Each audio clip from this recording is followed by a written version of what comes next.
A very good morning to all of you. Today we'll discuss human health and disease, in which we will discuss immunity. So, what is immunity? Every day we are exposed to large number of infectious agents. However, only a few of these exposures result in disease. Why? This is due to the fact that the body is able to defend itself from most of these foreign agents. Immunity होती क्या है? जैसे कि पहले भी मैंने आपको ये बताया है, इम्यूनिटी बेसिकली हमारी बॉडी में जो डिफेंस करने की पावर होती है या शक्ति होती है या स्ट्रेंथ होती है, ठीक है, the ability of our body to cope up with the disease or to stand against the disease is immunity. ठीक है, this is due to the fact that the body is able to defend itself from most of these foreign agents. ये immunity ही एक main reason होता है जिसकी वजह से हमारी जो body होती है वो foreign माइक्रो ऑर्गेनिजम्स बोल लो या पैथोजेंस बोल लो, उनसे फाइट करने के अगेंस्ट कैपेबल होती है। अभी जो इम्यूनिटी होती है ये दो तरीके की होती है। First is your innate immunity, second is your acquired immunity. तो इनेट इम्यूनिटी और एक्वायर्ड इम्यूनिटी दोनों देख लेते हैं। इनेट इम्यूनिटी क्या होती है? It is non specific type of defence. ये जो डिफेंस होता है ये नॉन स्पेसिफिक होता है, ये कोई स्पेसिफाइड नहीं है, बर्थ से ही ये प्रेजेंट होता है। It is present since the time of birth, ठीक है ना। इसमें जो है बैरियर्स बहुत से होते हैं, लेकिन जो इसमें बैरियर हो रहा मतलब क्या हुआ, जो आपकी बॉडी को प्रोटेक्शन देते हैं अगेंस्ट दीज डिजीजेस। सबसे पहला बैरियर तो आपका स्किन ही हो गया, ये बट ये जो है ये लेवल्स में बैरियर्स में डिवाइडेड है। सबसे पहला आपका जो बैरियर यहाँ पे बताया गया है वो फिजिकल बैरियर है। सेकेंड आपका फिजियोलॉजिकल बैरियर है, then you have cellular barrier and then you have cytokine barrier. सबसे पहले हम फिजिकल बैरियर समझ लेते हैं। फिजिकल बैरियर आपका स्किन है। स्किन जो है आपका सबसे बड़ा बैरियर होता है। वो आपके अंदर के ऑर्गन्स हैं, आपकी बॉडी में अंदर ऑर्गन्स हैं, आप अगर बॉडी को समझो तो ऑर्गन्स के ऊपर एक लेयर बना रखी है भगवान ने, दैट इज़ योर स्किन। अभी ये स्किन क्या करती है? डायरेक्ट आपके लंग लिवर किडनी में कोई जर्म्स नहीं जाएंगे, कोई पॉल्यूशन नहीं जाएगा। आपको एक स्किन की कवरिंग दे रखी है ऊपर से भगवान ने, सो दैट आपके जो इंटरनल ऑर्गन्स हैं उनको एक शील्ड, उनको एक प्रोटेक्शन मिल जाए। If I talk about this क्या होता है कि अब रेस्पायरेटरी ट्रैक है आपका। रेस्पायरेटरी ट्रैक में क्या होता है? म्यूकस लाइनिंग होती है। सिमिलरली गैस्ट्रोइंटेस्टाइनल ट्रैक में क्या होता है? अगेन म्यूकस लाइनिंग होती है। यूरोजेनाइटल ट्रैक में क्या होता है? उसमें भी आपकी म्यूकस लाइनिंग होती है। ये सब क्या करते हैं? माइक्रोब्स को ट्रैप करने में बहुत ही ज़्यादा हेल्प करते हैं, ठीक है। अभी नेक्स्ट अगर if I talk about the next one is your physiological barrier.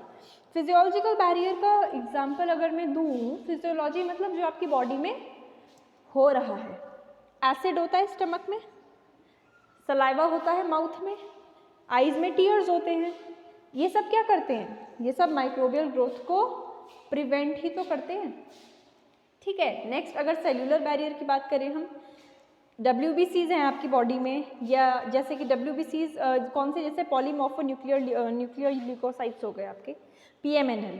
I repeat, polymorphonuclear leucocytes आपके जो न्यूट्रोफिल्स हैं, या फिर आपके जो मोनोसाइट्स हैं, या फिर जो आपके नेचुरल किलर सेल्स होते हैं, लिम्फोसाइट्स ब्लड में होते हैं जो, या फिर मैक्रोफेजेस भी हैं टिश्यूज़ में। ये सब सेल्यूलर बैरियर्स सेल के लेवल पे, सेल्यूलर लेवल पे वर्क करते हैं, फैगोसाइटोसिस करते हैं। फैगोसाइटोसिस आपको मैंने बताया है पहले भी। फैगोसाइटोसिस होती है एबिलिटी बॉडी की to fight against any disease. Then we have cytokine barrier. Cytokine barrier क्या होता है कि जितने भी वायरस इन्फेक्टेड सेल्स होते हैं, अभी वायरस इन्फेक्टेड सेल्स क्या करते हैं? प्रोटीन्स को सिक्रीट करते हैं, प्रोटीन्स का सिक्रीशन करते हैं। वो जो सिक्रीट कर रहे हैं प्रोटीन्स को, वो इंटरफेरॉन्स बोलते हैं हम उन्हें, ठीक है। ये क्या करते हैं? प्रोटेक्शन करते हैं जो नॉन इन्फेक्टेड सेल्स हैं। जिन सेल्स में अभी इन्फेक्शन नहीं हुआ है उनको एक प्रोटेक्शन प्रोवाइड करते हैं, ठीक है। अभी next if I talk, so next is our acquired immunity. Next हमारा एक्वायर्ड इम्यूनिटी है। एक्वायर्ड इम्यूनिटी क्या होता है? पैथोजन स्पेसिफिक होता है। अभी पैथोजन स्पेसिफिक क्या हुआ? पैथोजन स्पेसिफिक मीन्स लाइक जो डिजीज कॉजिंग ऑर्गेनिज्म होगा उसको टारगेट करेगा, ठीक है ना। It is characterised by memory. This means when our body encounters a pathogen for the first time, आपकी बॉडी है, नॉर्मल मैकेनिज्म चल रहा है, जब आपकी बॉडी में फर्स्ट टाइम कोई भी पैथोजन या फॉरेन ऑर्गेनिज्म एंटर करेगा ना, तो आपकी बॉडी एक रिस्पॉन्स को प्रोड्यूस करेगी जिसको प्राइमरी रिस्पॉन्स कहते हैं, ठीक है। आई रिपीट, जब आपकी बॉडी में फर्स्ट टाइम कोई भी पैथोजन एंटर करता है तो आपकी बॉडी क्या करती है? एक रिस्पॉन्स को प्रोड्यूस करती है, जिस रिस्पॉन्स को हम प्राइमरी रिस्पॉन्स कहते हैं, जिसकी इंटेंसिटी कम होती है। सेम चीज़ है कि जो पैथोजन होगा it एलिसिट्स a highly intensified secondary और यू कैन सी हेयर, यहाँ पे जो आप ये डायग्राम भी देख सकते हो, तो यहाँ पे क्या बताया गया है कि ये जो है इसमें पैथोजन जो होगा, pathogen elicits a highly intensified secondary और an anamnestic response which is ascribed to the fact that our body appears to have memory of the first encounter. देखो आप, एक बहुत नॉर्मल सी चीज़ है, हम सबको पता रहता है कि अगर हम गरम ग्लास पकड़ेंगे चाय का तो हमारा हाथ जलेगा। हमारी एक मेमोरी भी है पहली चीज़, दूसरा हमारा रिफ्लेक्स एक्शन है। वो रिफ्लेक्स एक्शन मेमोरी क्यों काम कर रही है? क्योंकि हमारे स्पाइनल कॉर्ड, हमारा ब्रेन सही है, ठीक है। हमारे ब्रेन में एक मेमोरी फीडेड है और हमारी एक रिफ्लेक्स एक्शन प्रोड्यूस होता है बॉडी में जो हमें बताता है कि नहीं, जैसे ही आप गर्म चीज़ में हाथ रखोगे आपका हाथ एकदम पीछे हो जाएगा अपने आप, आपको करना नहीं पड़ेगा, वो खुद ही एक रिस्पॉन्स प्रोड्यूस करके पीछे हो जाएगा आपका हाथ, ठीक है। सिमिलरली अब यहाँ पे अगर हम आगे देखें, primary and secondary immune responses are carried out with the help of 2 special types of lymphocytes present in our blood. जो दो इम्यून रिस्पॉन्सेज होते हैं आपके पास, एक होता है प्राइमरी इम्यून रिस्पॉन्स, एक होता है आपका सेकेंडरी इम्यून रिस्पॉन्स। दोनों के दोनों स्पेशल टाइप ऑफ लिम्फोसाइट्स की उसमें चलते हैं। ये चीज़ याद रखना कि लिम्फोसाइट्स जो आपकी ब्लड में प्रेजेंट होती हैं, 2 होती हैं, बी लिम्फोसाइट्स और एक होती है आपकी टी लिम्फोसाइट्स, ठीक है। बी लिम्फोसाइट्स प्रोड्यूस करते हैं proteins in response of to pathogens into our blood to fight with them. ये प्रोटीन्स होते हैं एंटीबॉडीज़ बोलते हैं इन्हें हम। जो टी सेल्स होती हैं ये the T cells themselves do not secrete antibodies. T cells खुद नहीं सिक्रीट करती हैं एंटीबॉडीज़ को, बल्कि ये बाकायदा ये क्या करती हैं, ये हेल्प करती हैं बी सेल्स को टू प्रोड्यूस देम। तो जो टी सेल्स हैं ये खुद सिक्रीशन नहीं करती हैं एंटीबॉडीज़ का, बल्कि जो टी सेल्स होती हैं ये हेल्प करती हैं बी सेल्स को कि बी सेल्स जो हैं, बी लिम्फोसाइट्स जो हैं वो प्रोड्यूस करें एंटीबॉडीज़। ये स्टेटमेंट आप याद रखना। अब जो टी सेल्स हैं ये अभी आपको याद हो गया होगा, समझ आ गया होगा। मैं इसको एक और बार स्टेटमेंट को रिपीट कर रही हूँ। जो टी सेल्स होती हैं वो खुद एंटीबॉडीज़ को सिक्रीट नहीं करती हैं, वो बी लिम्फोसाइट्स या बी सेल्स को हेल्प करती हैं कि वो जो है वो बी सेल्स एंटीबॉडीज़ को प्रोड्यूस करें। अभी हर एक जो आपकी एंटीबॉडी होती है, हर एक एंटीबॉडी के मॉलिक्यूल में 4 पेप्टाइड चेन्स होती हैं, ओके। 2 इसमें छोटी लाइट चेन्स होती हैं, 2 इसमें लंबी हैवी चेन्स होती हैं, ठीक है ना। अभी डिफरेंट तरीके की एंटीबॉडीज़ हैं जो आपकी बॉडी में प्रोड्यूस होती है। IgA, IgM, IgE, IgG, ये कुछ एंटीबॉडीज़ हैं, ठीक है ना। अ कार्टून ऑफ एन एंटीबॉडीज़, ये आप यहाँ पे देख सकते हो, एक एंटीबॉडी का फिगर यहाँ पे बना रखा है, ठीक है। So because these antibodies are found in the blood, the response is also called as humoral immune response. अब ये ब्लड में आपकी एंटीबॉडीज़ मिलती कहाँ पे हैं? ब्लड में मिलती हैं। तो ब्लड में मिलने, इन एंटीबॉडीज़ का आपके ब्लड में मिलने की वजह से क्या होता है कि जो ये रिस्पॉन्स प्रोड्यूस होता है इसको हम कहते हैं ह्यूमोरल इम्यून रिस्पॉन्स। अब ये जो है ये एक्वायर्ड इम्यून रिस्पॉन्स का एक पार्ट है, एंटीबॉडी मीडिएटेड होता है, ये आपको याद रखना है। जो सेकेंड टाइप है वो है सेल मीडिएटेड इम्यून रिस्पॉन्स या फिर आप सेल मीडिएटेड इम्यूनिटी, CMI भी बोल सकते हैं इसको। तो जो टी लिम्फोसाइट्स होते हैं ये मीडिएट करते हैं सेल मीडिएटेड इम्यूनिटी को। टी लिम्फोसाइट्स आपके मीडिएट करेंगे सेल मीडिएटेड इम्यूनिटी को। Very often when some human organ, अभी क्या होता है कई बार कि जो हार्ट है आपका, आइज़ है, लिवर है या किडनी है, ये प्रॉपरली फंक्शन नहीं करते हैं, सेटिस्फेक्शन के साथ में ये फंक्शन नहीं कर पाते, तो उस वक्त क्या होता है कि ट्रांसप्लांटेशन एक रेमेडी बचती है ताकि पेशेंट लंबी लाइफ जी सके। कई बार होता है ना, आइज़ नहीं वर्क कर रही, आपने सुना होगा lung transplantation, liver transplantation, then kidney transplantation. तो ये क्यों होता है?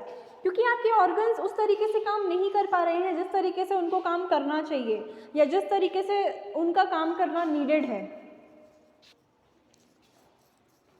ओके, सो ये जो ट्रांसप्लांटेशन है ये क्यों होता है नीडेड? क्योंकि आपकी जो ऑर्गन्स हैं वो प्रॉपरली फंक्शन नहीं कर पा रहे हैं, जिसकी वजह से ट्रांसप्लांटेशन की नीड हुई है।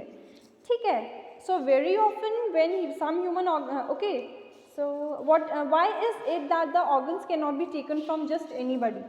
Why is it that the doctors check grafts from just any source, an animal, another primate or any human being? Look, बहुत चीज़ें होती है, ऐसा नहीं कि आप किसी का भी ऑर्गन ले लो, ऐसा नहीं होता। टिश्यू मैच करना, टिश्यूज़ की मैचिंग प्लस ब्लड ग्रुप का मैच करना बहुत एसेंशियल होता है। ठीक है, आप कोई भी ट्रांसप्लांटेशन करवाओ, इसके पहले आपको टिश्यू मैच करना या फिर ब्लड लेवल पे ब्लड आपका मैच करना चाहिए। ठीक है ना, क्योंकि बॉडी जो होती है, बॉडी आपकी जो सेल्फ बॉडी है वो आपकी बॉडी डिफ्रेंशिएट करती है सेल्फ और नॉन सेल्फ में। ठीक है, कि कौन सा रिस्पॉन्स है वो ले सकती है, कौन सा वो नहीं ले सकती, इसमें उसका जो है differentiation, body is well versed with that fact.